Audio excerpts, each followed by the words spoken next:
So Serum 2 just got released, and as someone who likes to stay on top of trends in the music production, electronic music industry, I thought that I would just dive in, check it out, and give you a little bit of my first impressions on what is undoubtedly going to be one of the biggest new synths of the year or the next few years. I've only dived into it for like 2 minutes, but already this looks like a really fantastic upgrade to Serum 1. So let's dive in, take a look around, make a few sounds, and see what it's like. Now I know that I mostly cover Ableton related content on this channel, but I do want to kind of start branching out more into more general music production techniques, tips, third-party plugins, etc. So do expect to see more of that kind of stuff from me in the future, because it is of course all related to how we make music. Okay, so right out of the gate, I'm noticing that it is a very different UI. We have 3 oscillators here instead of 2. We've obviously got our typical sub oscillator here over on the left. The noise oscillator now has some kind of like visual graphical representation. And we also have 2 filters, 8 macros this time. And there's also some stuff down here that I'm noticing, this clip and this ARP, which I've taken a quick look at. We're gonna go through, make some sounds, and maybe dive into the user manual as well to just see exactly what some of these different things do. But let's start by just taking a look at the oscillators. So the oscillators look pretty different, but I guess fundamentally they will act in a very similar way in terms of this wavetable mode. So we've got just basic wavetable.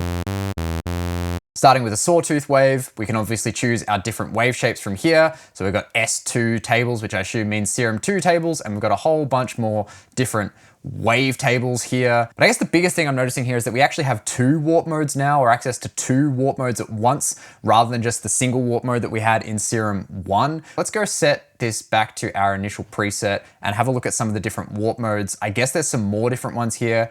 Classic sync. And I guess we've got this little window or a secondary parameter here. Other kind of warping modes, so these are our bend modes, etc. And then some distortion modes, which is quite cool. Nice to shape that in the wave itself. And I guess then we've got our FM modes. So let's turn on oscillator B, turn the level down. So really kind of gnarly style of FM there, I guess. We've got some different styles as well, so through, zero, exponential, and linear. Let's have a look at what these do. I guess it kind of re-triggers the FM and then linear.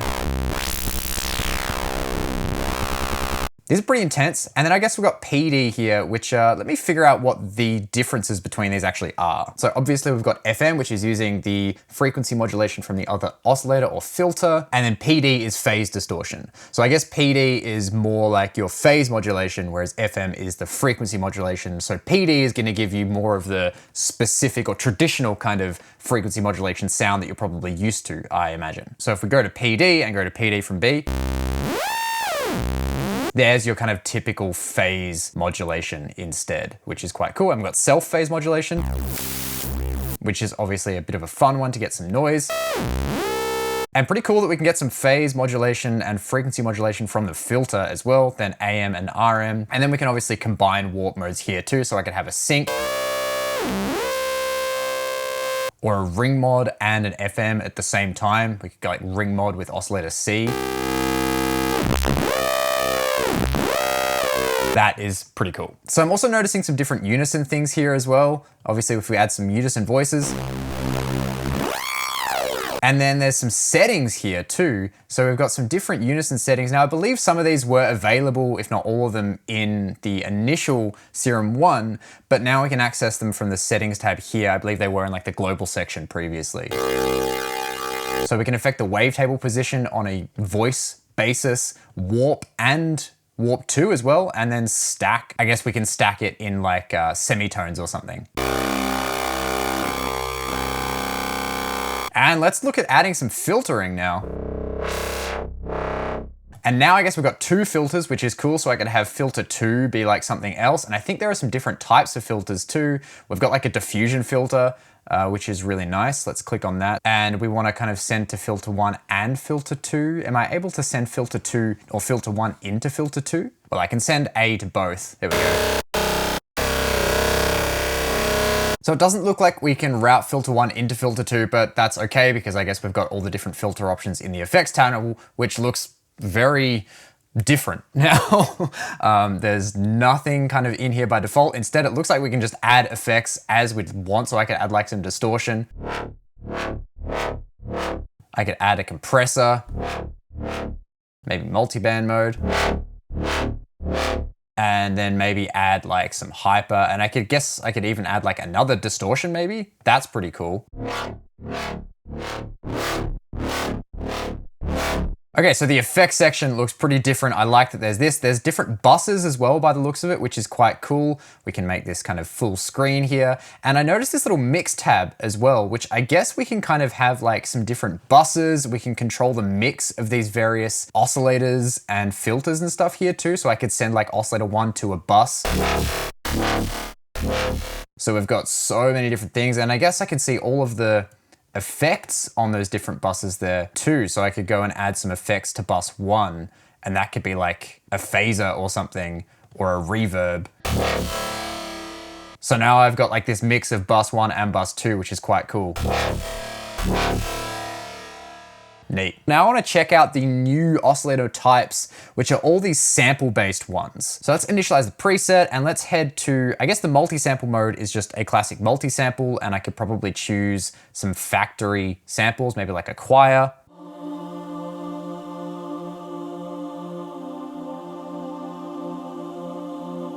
We can add Unison to these, which is kind of interesting.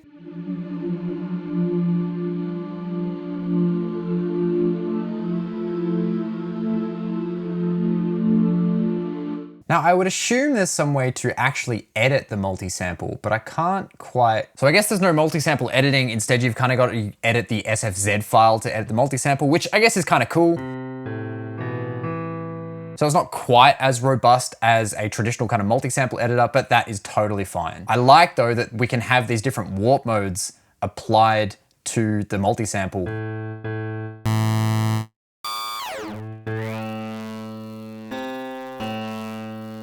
Like a piano being phase modulated by a sawtooth wave. So let's try out this next one. So there's just a basic sample oscillator. I guess now we can have like one shot, loop, etc., which is pretty sick. Let's find some more samples. Let's go this plucked.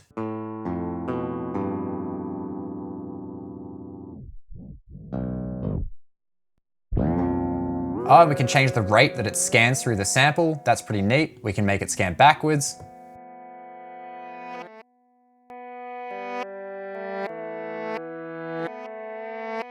And we could loop it.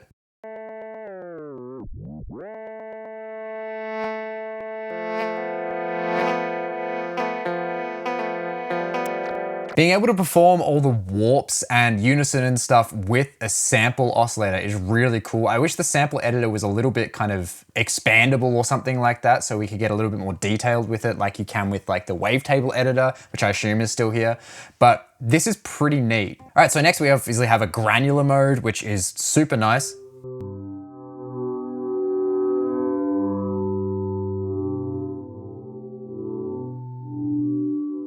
Then I guess we have all our randomization controls down here. So random offset, direction, just random length, randomized panning, random gain, random pitch.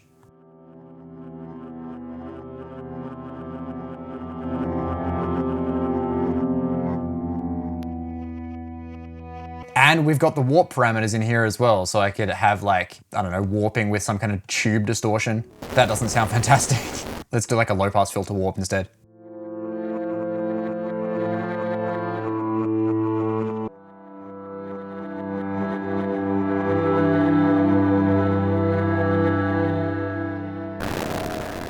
Looks like my computer is carking it when I'm playing all of those voices. And then here we have the grain shape as well.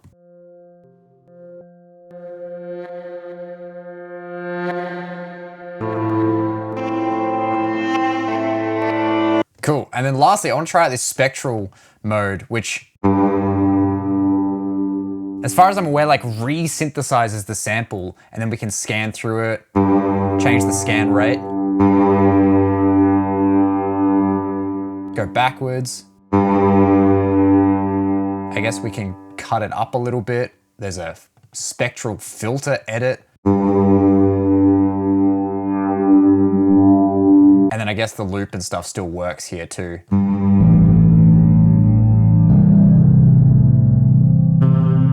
saw something somewhere that there's some specific warp modes for Spectral as well. I've got like robot eyes, Spectral gate,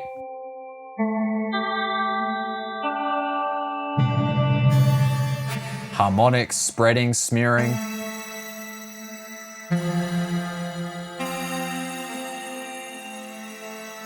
So having these different sample modes in here is really sick. It's cool that we've got the wavetable mode and then these different multi-sample modes. Maybe it would have been cool to have like a more analog style mode, but then I guess we're getting into like pigments territory where there's, you know, like an analog mode and then the wavetable modes and the spectral modes and the modal modes and all these different kind of things for the different oscillators. But having 3 oscillators here is really nice with the noise, which I assume has some more noises in it. We've got different noise colors as well, which is quite cool.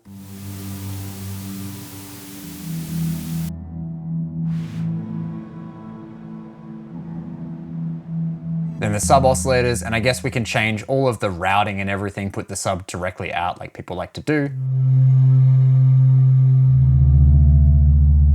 So obviously there's a whole bunch of new stuff here in the oscillator section beyond just what I've covered, but what I'm really interested in checking out now is the modulation and this kind of clip and ARP slot sections. So let's initialize our patch. The envelopes all look fairly similar, but I've seen that there are some interesting cool things in the LFO, particularly we've got now this like path mode. So this path mode, by the looks of it, allows us to kind of draw in some kind of path. I guess I can just like double click, and then we can map the X and the Y position of this path to different parameters. So I can have the X control like the warping of the sync on this oscillator, and then I could have the Y say control the wavetable position. We can go to like a different position here, like, I don't know, this creeper. Slow the rate down a little bit. Change a different wavetable, something that's a little bit more interesting. So you can get some really cool, interesting modulation, kind of like a vector synthesis type thing. And I guess we've got a closed or an open path, which is quite nice. So it really is like vector kind of synthesis in a way.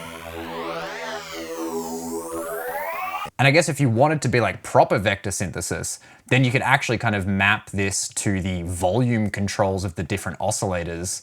If you wanted to do something along those lines, that could be pretty cool too. Looks like you've also got some like chaos modes here, which is like, I guess, randomization.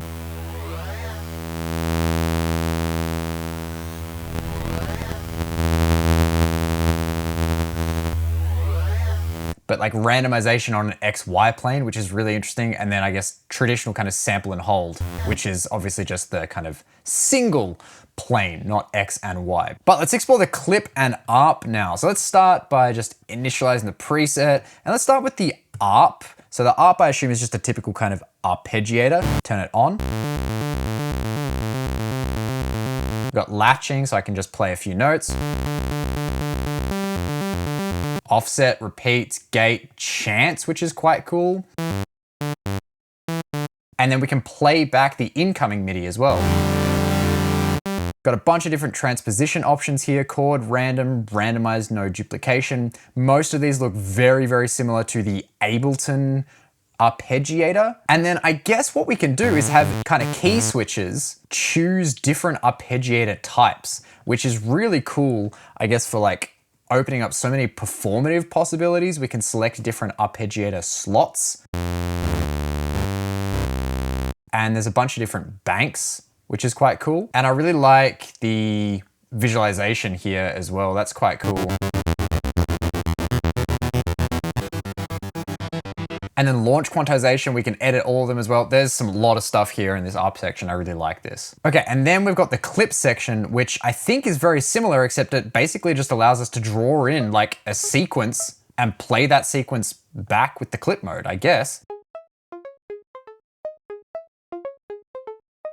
We can record in a bit of a sequence. There's kind of some different modes we can use here for the settings. We can span a bunch of keyboards, we can transpose it.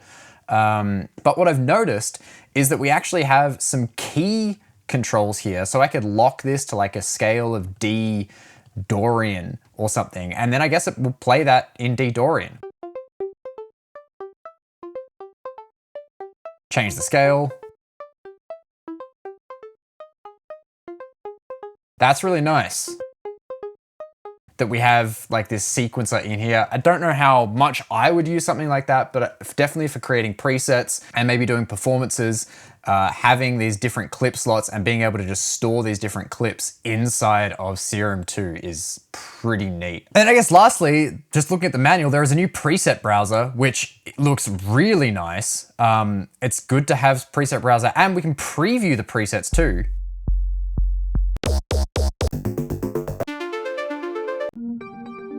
And if we open up this one as an example, this has something in the clip slot.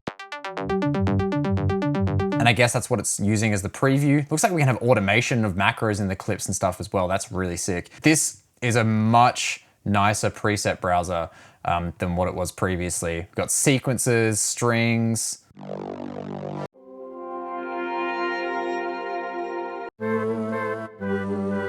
Okay, so now that I've got a bit of a basic overview of what's new in Serum 2, let's kind of use this to create some kind of a sound. I always like to start any new synth by making a pad sound, because I think that pad sounds offer a lot of flexibility when it comes to exploring things like new modulation techniques, new oscillator types, filters, and effects as well. So let's go ahead and make a pad sound using a lot of the new features in Serum 2. All right, so we start with our basic oscillator. Increase attack, release, decrease the sustain of the envelope. And to start with, let's actually change this to say let's try the spectral mode out, and let's choose say like a bowed something. Turn the scanning down.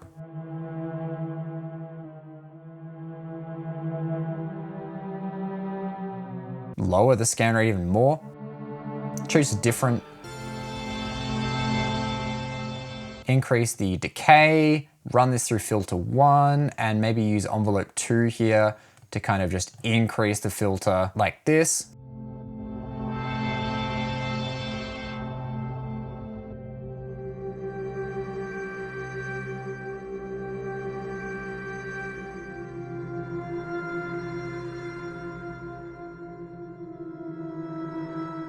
And let's loop this as well. So we have the forward and reverse loop going on. So we can hold this out kind of indefinitely.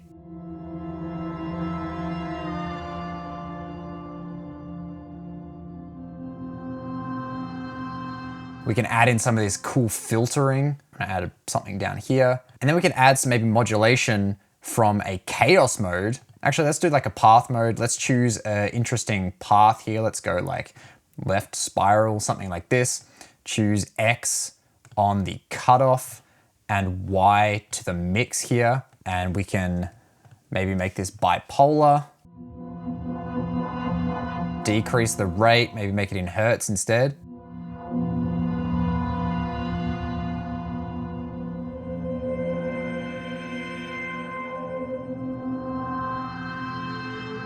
And let's try out one of these new warp modes too. Let's kind of add the peak octave plus 12.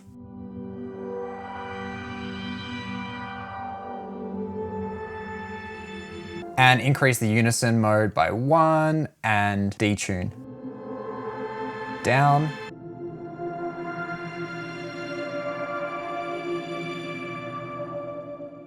Nice, let's stack this with a wavetable, just a typical sawtooth, up the unison, detune it, run this through filter 1 as well.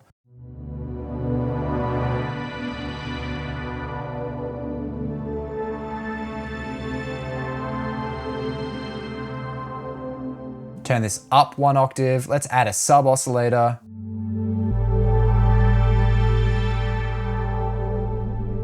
Let's add in some noise, run that through filter 1 as well. Let's change this to one of the new colors. Let's go pink noise, make it stereo.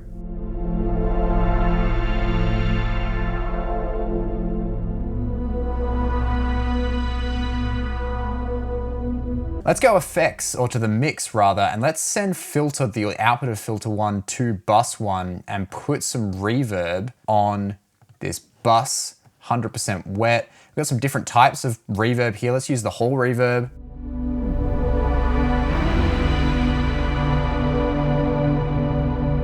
Let's make this oscillator be even lower.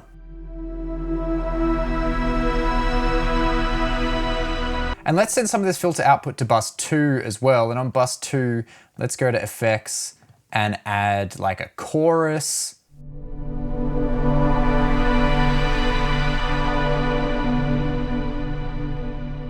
Let's add a phaser.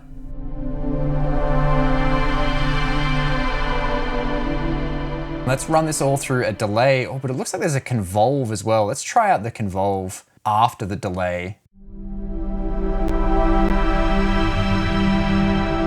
And let's EQ this so we can remove those low frequencies so it's not super intense. Turn down bus 2.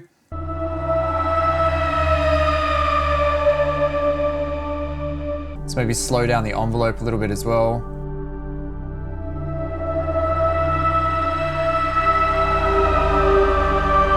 And let's add in a third wavetable, chuck this on the granular mode, set this to filter 1 as well, choose a different sound. Let's go like one of these choir sounds like this ah holy. Loop this forward and backwards, set it an octave high, crossfade. I can't super hear this oscillator, so let's send this to filter 2 instead. And then output filter 2 also to bus 1. And set this filter type to, I don't know, one of the new filter types, like a comb filter.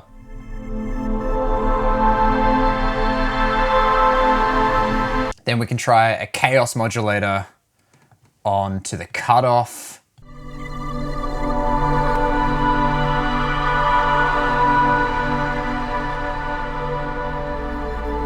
Lastly, let's just add a reverb and maybe a compressor just onto the main output. Let's try, I don't know, this bass and reverb.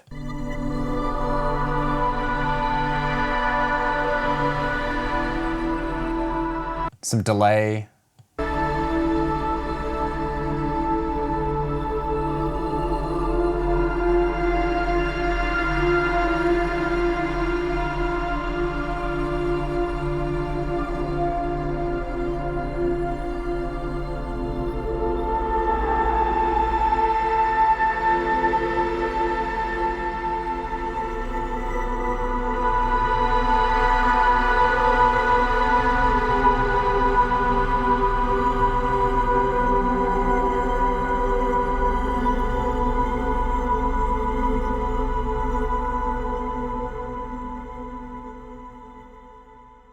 Nice. And so that is Serum 2. Those are my first impressions. I think it's sick. I really like the new Spectral Mode, particularly the Granular Oscillator mode is always nice. The new filters, but particularly that kind of path modulation, I think is wicked. And then alongside that and the new different clip modes and the art modes, I really enjoy that. It is going to be a huge workhorse synth, particularly now for working with sample-based material. I see it actually being as quite different to Serum 1, and both kind of still have their place, which I really like about this, but definitely the flexibility that Serum 2 offers means it's a massive sound design workhorse for any kinds of sounds. And I can definitely see it taking a place in my own workflow alongside all of my other stock Ableton Live devices that I love and use so much. Anyway, thanks so much for watching. If you like this and want to see more, let me know down below. Otherwise, I hope you enjoyed. I hope you learned something. Stay awesome, and I'll see you all in the next video.